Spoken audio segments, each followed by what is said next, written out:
Ferreira is lost to us. That he denounced God and surrendered the faith.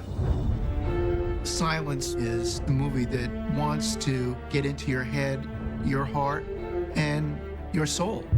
God calls you to a great trial. I've heard for years from Marty that he wanted to make this movie more than anything. He said to them, "Go ye and preach the gospel to every living creature." My interest in the subject matter of silence goes way back to when I was very young and my cultural background with the Roman Catholic Church. We only grow stronger in his love. Silence is a passion project for Marty, so in that regard, it was very easy for me to devote myself to his vision. Surely God heard their prayers, but did he hear their screams? I was given the Book of Silence in 1988. Marty loved it and he said, "Want to do this? Let's have some fun." I've learned through 50 years of friendship that when Marty says, "Let's have some fun," it's an invitation you can't resist. The book spoke to a lot of his spiritual yearning, resolved and unresolved, and helped focus it in a dramatic way. Around 1990, Jay Cox and I tried to write a version of the script, but I realized I was not ready for the material. So we put it aside. It's a very difficult book, and it's not surprising to me that it would take him almost 30 years to get to the point where he felt that he understood it enough to bring it to the screen. After doing the first draft, we worked together on dozens of other drafts over the years. What kept me going during those years was finding the theme of the picture, which really is a theme in my life. The screenplay is a beautiful rendering of Silence, the novel. It feels like you're dropped into the middle of an unanswerable question. Most of the story is based on real incidents.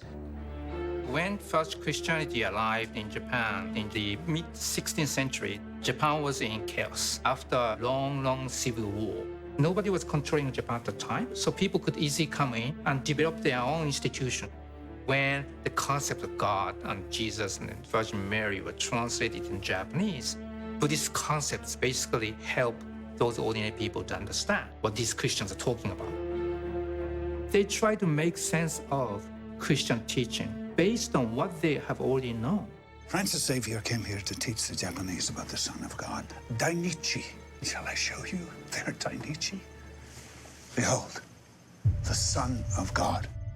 The Jesuits were asked by the church to go out to, the ends of the earth, as Jesus asked us to spread the gospel. And they were known primarily for the way that they enculturated themselves, learning the local languages. The Jesuits flourished because the Jesuits kind of opened up trade, which caused it to spread like wildfire. 70 years, they did very well, bringing this gospel, this good news to Japan. He sent you to us. And then the shoguns began to understand that trade is one thing and religion's another, and it leads to a change in their basic culture. Things changed politically, and all Christians were abandoned and left on their own. And many priests were captured and tortured. And then the Shimabara Revolt occurred. Do you know how many Christians the authorities executed at Shimabara? Tens of thousands. It was the samurai way of protecting their culture from invasion. Because history told them that, first of all, foreign territories send their priests, and what follows usually is the armada. If Christ were here, he would have acted apostatized for their sake. Father Ferreira was a real person. He was quite a famous Jesuit in his day, known throughout the Christian world. He was a known intellect, fervent Jesuit. Ferreira is the enigma at the heart of the story. He's an enigma of conscience. He's an enigma of spirit. And the priests are full of the willful idealism of their youth. And that's what becomes sorely tested when they go into this crucible of faith, which is Japan. He's a very important figure to both the priests and to the Catholic Church, too. They were deeply embarrassed over his apostasy. Step on your Jesus. He apostatized and stayed. He couldn't go back. Nobody could leave the island at that point. Rodriguez and Garupe represent other missionaries who found their way into Japan. When he embarks on this journey, Father Rodriguez is going to bring the nourishment and the love that the life of Christ has to give people, spread it far and wide. And then he asks to make the ultimate sacrifice for his God. Rodriguez becomes the main target, the centerpiece of their resistance. If they can get him to apostatize, then the faith is lost in Japan. Rodriguez is somebody who, in a sense, gives up his faith to gain his faith, and that's the paradox. I think the most difficult thing in the story is that he has to, in a sense, let go of all of his religious training in order to be compassionate.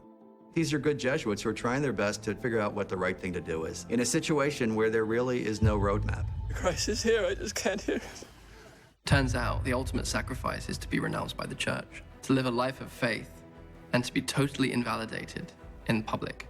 And he has to live the rest of his life in secret hidden faith, intermingling doubt with it every single day, and to be totally misunderstood by his fellow Jesuits and his own church. What should we do? Tremble. You can't. This is true sacrifice.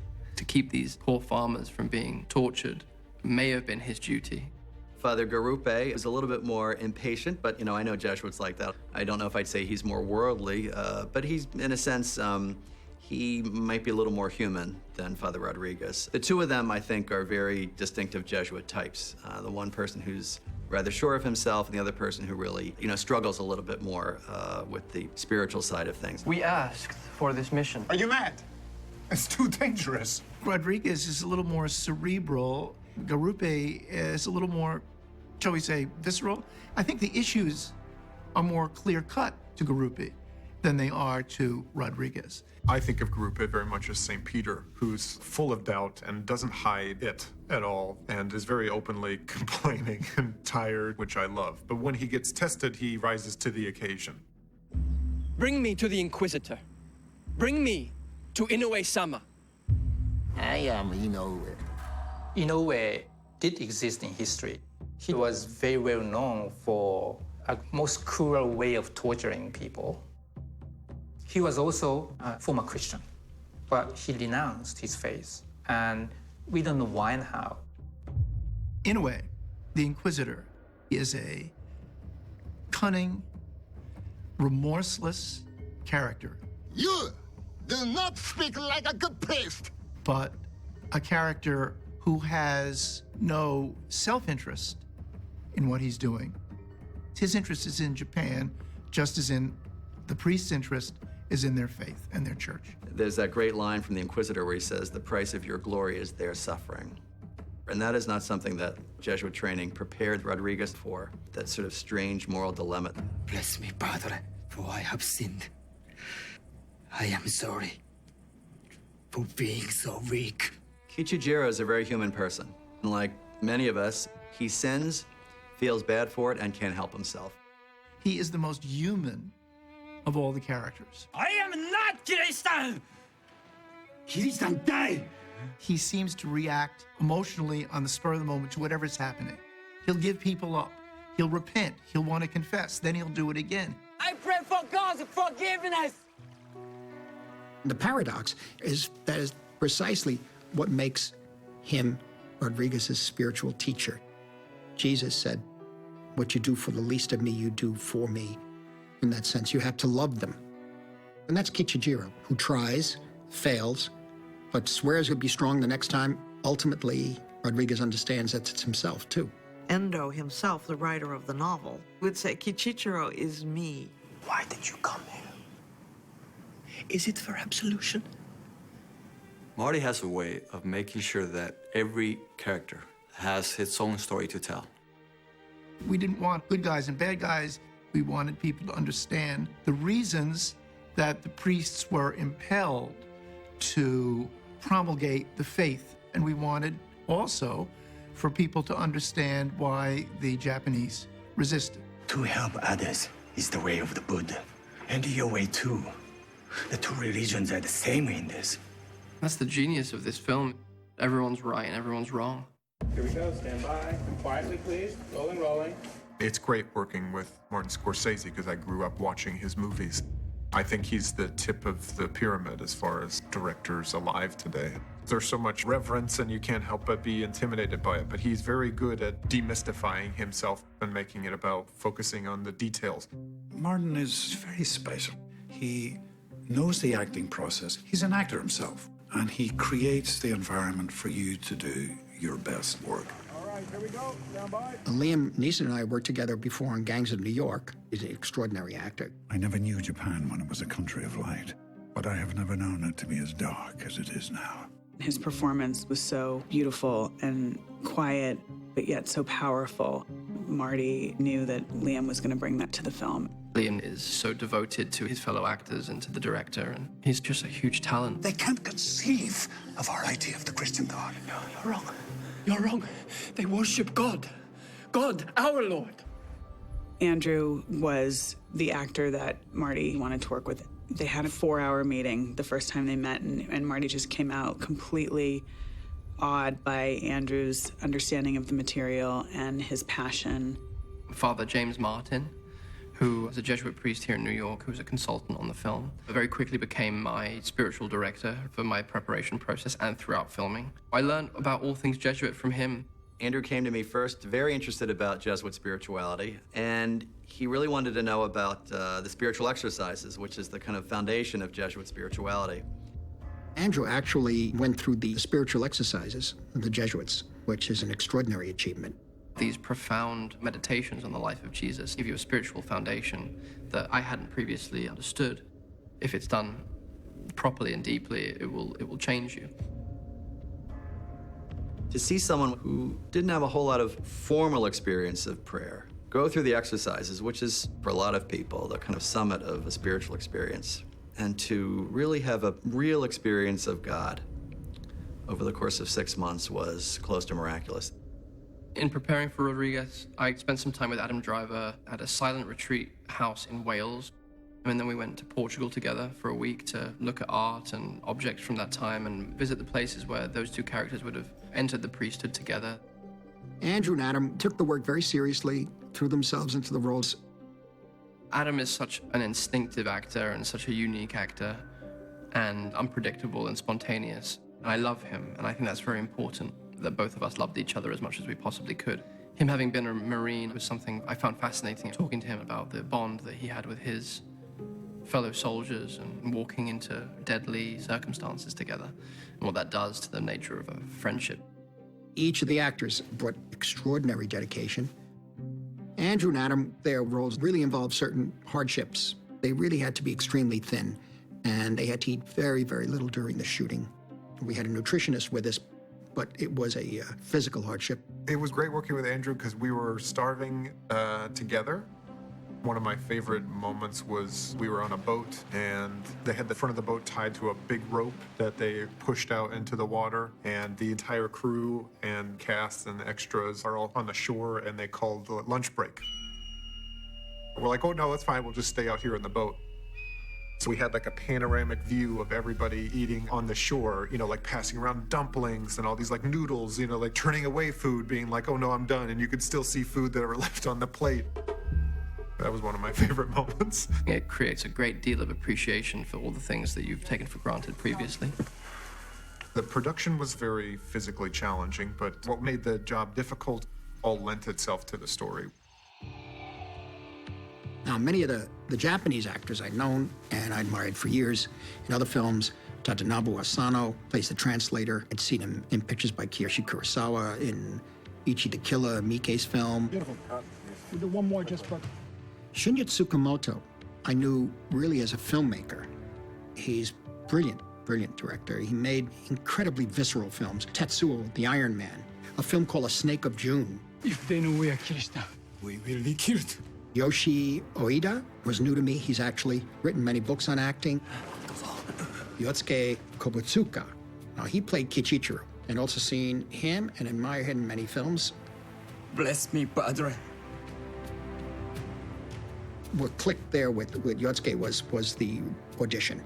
He was clear, precise, and it's a hard role to cast, but we got it with him. Padre, you missionaries do not seem to know Japan. And then there's Issei Ogata, plays the Inquisitor. Now, he's somebody I admired for many years, ever since I saw him in Yi Yi by Edward Yang, and in Alexander Sukharov's film, The Sun, in which he plays Emperor Hirohito. He has this magical quality about him. This unbelievable, snake charming presence. You mean me? 井上は複雑に、悪役から一番遠く演じた方が結果的にどうせ悪役なんだから。He's 20 years younger, probably, than the character he's playing. He created creases in his face without the help of makeup, just by holding his face in a different way. I have no idea how he did what he did. 僕はいつも役を作るときはまずどんな顔だろうと思って想像するんですね。だからまずスケッチ、イラストを描くんですね。どんな顔つき、どんな体つき、どんな歩き方、どんな喋り方、ベーベーベー喋ったり、僕を見ると喋ったり、音を探す。で、それに今度セリフを乗っけていくんですけれども。I am the Inquisitor. Each of these actors brought more than their artistry. They just brought themselves to the part so much that it was very moving. The Japanese actors did create a very focused energy on set that seemed kind of holy in a way. I've never worked on a movie where every character is so wonderful. Every single one of them was so devoted to this movie, wanted to do the best for the movie and for Marty. And camera set. All right, and action! The crew was Taiwanese, so even those cultural differences were important to keep in mind and always make sure we were doing a Japanese film, right? Not a Taiwanese version of it. We had a crew of over 750 people, and it was made up of Taiwanese, Japanese, Australians, Italians, British, and Americans. Yes, it was complex and confusing for a little while at first. There were language barriers, a lot of cultural differences. However, everyone really wanted to make this picture, and they adapted so quickly, and we became blended and like a determined family. To the Y, okay? And it was a beautiful coming together for the greater purpose of helping Marty finally realize this film. The locations were epic unto themselves. It took so many years to get Silence made. And during that time, we looked at different areas of the world, and we started with the real places in Japan where Shusaku Endo's novel took place. But we didn't film there because it'd be too expensive. So the production designer, Dante Ferretti, went to New Zealand, Vancouver, Northern California, and finally Taiwan. We were lucky enough to find Taipei and the surrounding area around Taipei in Taiwan, which had an incredibly lush and sometimes dangerous and hard to access landscape. From torrential rainstorms to earthquakes to extreme heat, just the challenges were unbelievable. We were working on mountainsides and in oceans and crossing rivers.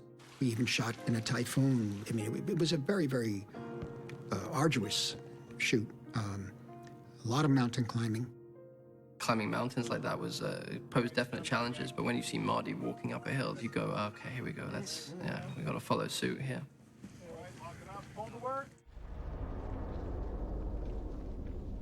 I think Marty approached this movie with a very deliberate intention of not making it like a lot of movies we see today with slam bang crash sound and fast cutting.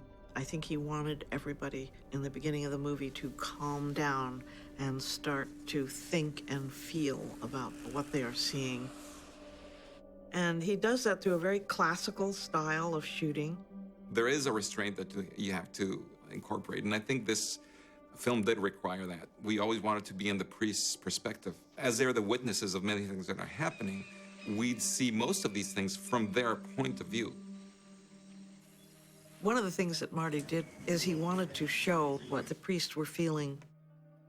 And when Rodriguez is put into prison, he's always shooting through the bars of the cell. The bars helped me define in my mind visually what was important, to see it from Rodriguez's point of view. To show how helpless he is to stop what is happening. I would say that the biggest source of inspiration was the actual locations we were shooting in, the nature around us. We really embraced it.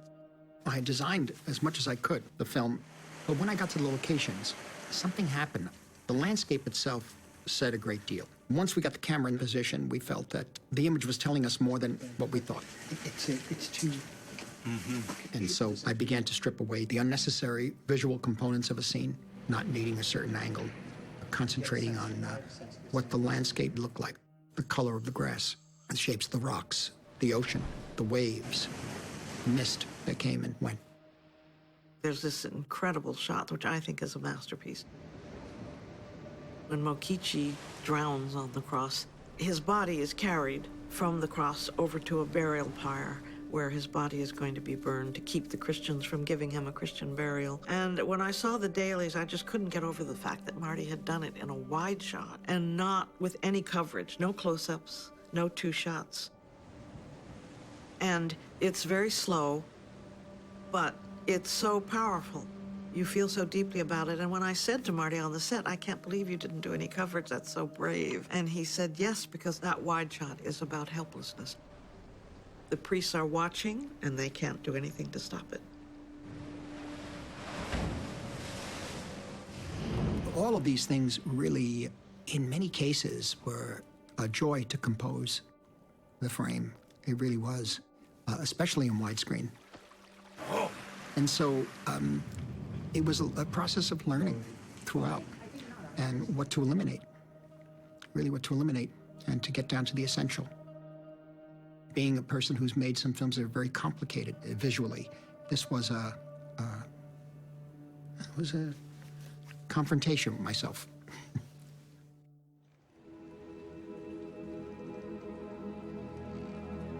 The journey of making this film transcended making a film. It's one of those rare experiences where parts of life have been revealed to me in ways that I couldn't have imagined. What a rare gift that is, that you can get this opportunity as an actor to be a part of a film like this. Silence has to do with faith. And what are the values of faith? How can you grasp what's not tangible? Silence is a masterwork of Scorsese. Immersing ourselves into this spiritual quest was life-altering. It has awakened a very deep feeling in me about faith, and that will stick with me, I think, for the rest of my life.